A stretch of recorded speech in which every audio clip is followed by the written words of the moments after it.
कि आज signature Z5 OTT पे प्लेटफॉर्म पे रिलीज़ हुई है। रिव्यूज़ कमाल के आए हैं और कल भी कुछ लोगों ने देखी।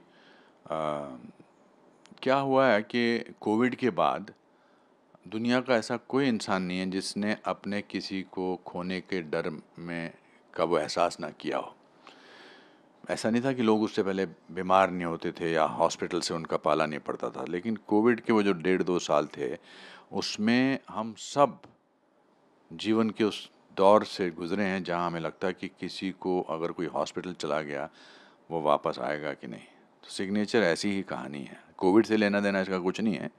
एक मध्यम वर्गीय परिवार का शख्स है जिसका किरदार मैं कर रहा हूँ, अरविंद, जो अपनी ज़िंदगी भर की पूंजी कमा करके फाइनली रिटायर होके उसने एक घर ले लिया शहर से दूर और अपनी बीवी के साथ, जो उनका पूरा सपना होता है, वो ग्रेचुटी प्रोविडेंट फंड संभाल के यूरोप में जाते हैं घूमने। ये मिडिल क्लास के सबके सपने होते हैं। और वहाँ एयरपोर्ट पे उनकी बीवी का, जिसका कि रोल सोनाली कुलकर्णी जी कर रही हैं, उसको ब्रेन हेमरेज हो जाता है एंड वो हॉस्पिटल में लैंड कर जाती है। अब हॉस्पिटल में she is in coma and she is under ventilator और डॉक्टर कहता है कि आपको डीएनआर पे साइन करके देना है कि हम इसका, ये आर्टिफिशियल जो हमने इनको ज़िंदा रखा है, इसको हटाने की इजाज़त है कि नहीं। तो वो उनसे पूछता है कि इसके चांसेस क्या हैं। तो कहते हैं हम तो कभी नहीं बोल सकते कि डॉक्टर, ये हम हर हालत में इसका कोई चांस नहीं है। तो फिर वो कहता है मैं कैसे साइन कर सकता हूँ। तो ये उस इंसान की जद्दोजहद है कि कैसे वो उसको ज़िंदा रखने के लिए, उस मशीन को चलाए रखना उसके लिए ज़रूरी है।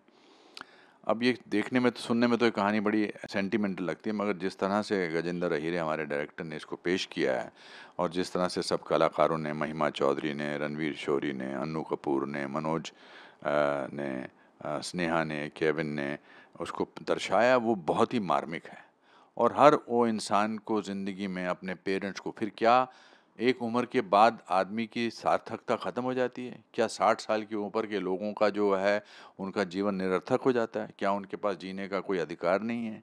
क्या बेटा जो है वो माँ के बारे में सोचता है कि मैं और 7.5-8 लाख रुपए लगा दूँ इसको ज़िंदा रखने के लिए, तो मेरा कैसे होगा? सबकी प्रॉब्लम जेन्युइन है, इसमें ऐसा नहीं कि जो बच्चे हैं वो माँ-बाप को प्यार नहीं करते हैं। तो ये कहानी है और फिर उसके बाद अंत में क्या होता है, दोस्ती की कहानी है, मेरा और अन्नू कपूर का जो रिलेशनशिप है। बहू जो है वो अच्छी है, बेटा विलन नहीं है। सबकी कहानी का जो मिररिंग जिसे कहते हैं, आईना जो है वो समाज में जो होता है, वो इस फ़िल्म में दिखाया जाता है। और आँसू भी कभी-कभी जो हैं वो इम्पोर्टेंट होते हैं। एक रिव्यूअर ने लिखा था कि लोग ट्रेजेडी देखना पसंद नहीं करते, ख़ासकर आजकल की जनरेशन। मेरा ऐसा मानना नहीं है।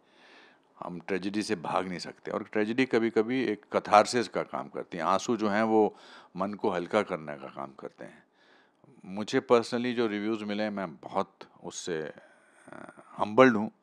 एक शख्स साहब ने लिखा कि हम मुझे लगता था कि मुझे ऐसा रिव्यू तो आज तक नहीं मिला कि हम खुशकिस्मत हैं कि हम उस दौर से गुज़र रहे हैं जिस दौर में अनुपम खेर जैसे कलाकार हैं। तो ये शायद इसी मुकाम पे ये इस तरह का किरदार किया जा सकता था। फिल्म का जो नाम है, टाइटल रखा सिग्नेचर, जी। ये क्या होता है दर्शकों के लिए, तो ये देखिए, सिग्नेचर हम अलग-अलग तरीके, अलग-अलग स्टेज पर अलग-अलग तरीके के लिए रखते हैं। स्कूल में एडमिशन होता है, पिताजी के सिग्नेचर होते हैं। रिपोर्ट कार्ड होता है, सिग्नेचर की ज़रूरत होती है। प्रॉपर्टी सिग्नेचर, शादी सिग्नेचर, डिवोर्स सिग्नेचर। डीएनआर है, डू नॉट रेसिटिटेट, कि इनको ज़िंदा मत रखिए। उस पर जो है आपके जो करीबी रिश्तेदार हैं उसके सिग्नेचर चाहिए होते हैं। तो मेरे कैरेक्टर की जो बीवी है वो हॉस्पिटल में है, वो वेंटिलेटर में है और डॉक्टर उनसे चाहते हैं कि ये सिग्नेचर उस पेपर पे साइन कर दें कि कल को अगर हमें ज़रूरत पड़ी तो हम वो वेंटिलेटर हटा दें ताकि वो मौत की तरफ जा सकें।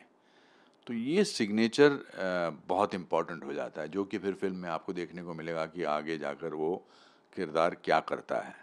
उसके साथ में महिमा चौधरी का जो कैरेक्टर है वो अपनी एक प्रॉब्लम से गुज़र रही है और दोनों मिलकर ट्रेजेडी की बात नहीं करते हैं कि ज़िंदगी कैसे गुज़रती है। जो हमारे बचपन के कॉलेज के दोस्त होते हैं वो कैसे हेल्प करते हैं। हॉस्पिटल में क्या होता है, हॉस्पिटल में तो सब जा चुके हैं। मेरी खुद की मदर जब हॉस्पिटल में थी, कोविड में हुई थी, आपके फादर या कि जो भी कैमरामैन हैं उनके, ऐसा कोई इंसान नहीं है जो हॉस्पिटल के चक्कर नहीं जिसने काटे हैं। और ये एक डर कि अब मैं किसी की ज़िंदगी, वो क्या, उसका एक डायलॉग है कि मैं क्यों डिसाइड करूं कि तुम्हें मरना है या नहीं मरना। तुम चाहती हो कि मैं डिसाइड करूं, मैं नहीं डिसाइड करना चाहता। तो सिग्नेचर उसके लिए इम्पोर्टेंट हो जाता है। आपकी माताजी ने भी फिल्म देखी, बहुत भावुक हो गई थी वो फिल्म जी जी जी जी। क्या रिएक्शन था उन्होंने? माँ, बेटा कितना भी बड़ा हो जाए, माँ माँ ही होती है। और जिस दौर से मैं उस फिल्म में गुजरता हूँ, वो देख के वो भावुक हो जाती हैं। उनको लगता है कि मेरा बेटा ऐसा कर रहा है। फिर मुझे रात को फ़ोन करके पूछती हैं, बोलती हैं, तू ऐसी फिल्में क्यों करता है जिसमें तुझे रोना होता है या मुझे रुलाता है। बट फिर खुश भी होती हैं जब तारीफ़ होती है।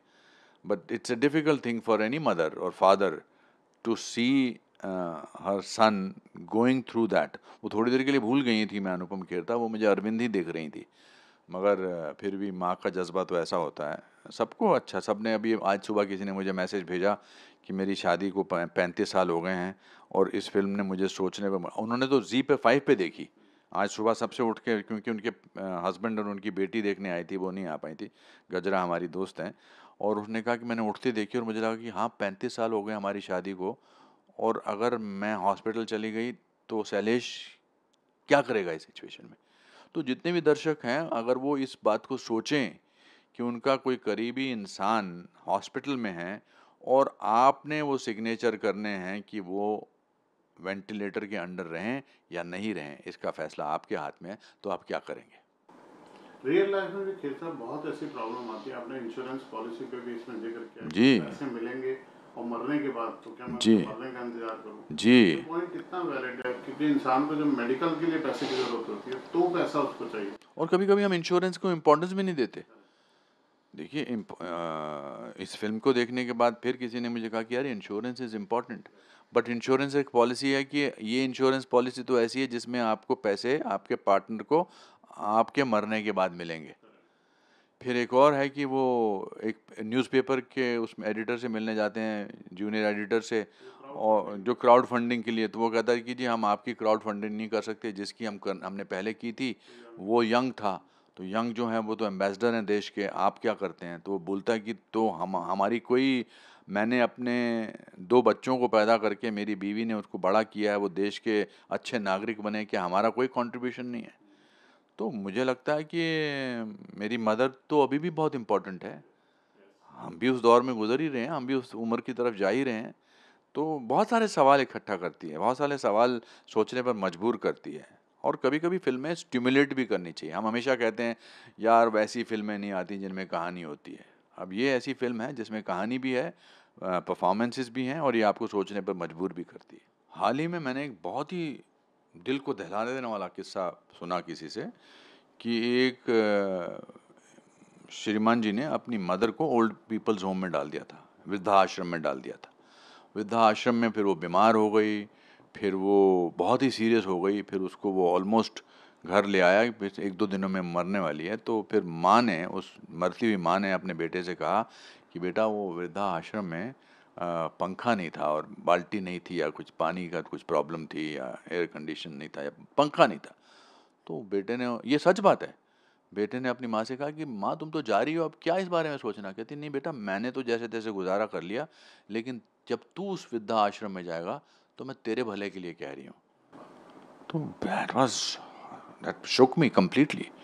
बुजुर्ग ऐसा सोचते हैं। हाँ, मरने के वक्त भी वो सोचते हैं कि तू, मेरी माँ जो सुबह सुबह मुझे रोज़ 8 बजे फ़ोन करती है, और सिर्फ वो देखने के लिए फ़ोन करती है कि मैं ठीक हूँ कि नहीं, और बड़े आशीर्वाद देती है, थूक लगाती रहती है, थू थू करती रहती है, टच वुड करती रहती है। तो माँ बाप का आशीर्वाद तो किसी भी चीज़ से बढ़कर है। आत्म सम्मान के लिए, शांति के लिए भी बहुत अच्छा है। तो भाई माँ बाप का ध्यान तो देना पड़ेगा।